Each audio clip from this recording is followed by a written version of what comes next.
ముందుగా రైతు మిత్రులందరికీ నమస్కారం. ఈరోజు మనం అన్ని రాష్ట్రాల పత్తి ధరలు తెలుసుకుందాం.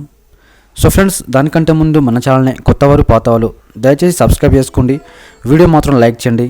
అండ్ ముందుగా మనం గుజరాత్ రాష్ట్రంలోని కనిష్ట ధర వచ్చి 6,000కు ఉన్నది, గరిష్ట ధర వచ్చి 7,550 రూపాయలు ఉన్నది. హర్యానా రాష్ట్రంలోని కనిష్ట ధర వచ్చి 6,500 ఉంది, గరిష్ట ధర వచ్చి 7,000 ఉన్నది. ఆంధ్రప్రదేశ్ రాష్ట్రంలోని కనిష్ట ధర వచ్చి 4,860 రూపాయలు ఉన్నది, గరిష్ట ధర వచ్చి 7,000 పలికింది. కర్ణాటక రాష్ట్రంలోని కనిష్ట ధర వచ్చి 2,090 రూపాయలు ఉన్నది, గరిష్ట ధర వచ్చి 7,989 రూపాయలు ఉన్నది. సో కర్ణాటక రాష్ట్రంలో అయితే కాస్త పత్తి ధరలు పెరిగాయని చెప్పుకోవచ్చు, రైతులను గమనించుకోవాలి. మధ్యప్రదేశ్ రాష్ట్రంలోని కనిష్ట ధర వచ్చి 6,900 ఉంది, గరిష్ట ధర వచ్చి 7,500 ఉన్నది. మహారాష్ట్ర రాష్ట్రంలోని కనిష్ట ధర వచ్చి 6,200 ఉంది, గరిష్ట ధర వచ్చి 7,160 రూపాయలు ఉన్నది. పంజాబ్ రాష్ట్రంలోని కనిష్ట ధర వచ్చి 6,900 ఉంది, గరిష్ట ధర వచ్చి 7,050 రూపాయలు ఉన్నది.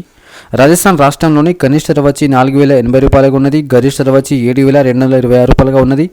తమిళనాడు రాష్ట్రంలోని కనిష్ట ధర వచ్చి 6,178 రూపాయలు ఉంది, గరిష్ట ధర వచ్చి 6,208 రూపాయలు ఉన్నది. తెలంగాణ రాష్ట్రంలోని కనిష్ట ధర వచ్చి 6,500 ఉంది, గరిష్ట ధర వచ్చి 6,700 ఉన్నది. సో ఫ్రెండ్స్, ఈ రోజున్న అన్ని రాష్ట్రాల పత్తి ధరలు మీకు కనుక మా వీడియో నచ్చితే లైక్ చేయండి, షేర్ చేయండి, కామెంట్ చేయండి, ఛానల్ని సబ్స్క్రైబ్ చేసుకోండి రైతులు. Thank you.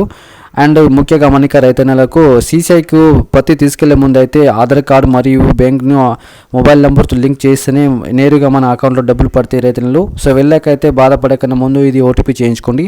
సో ఇంతే ఫ్రెండ్స్, థ్యాంక్ యూ. వీడియో నచ్చితే లైక్ చేయండి.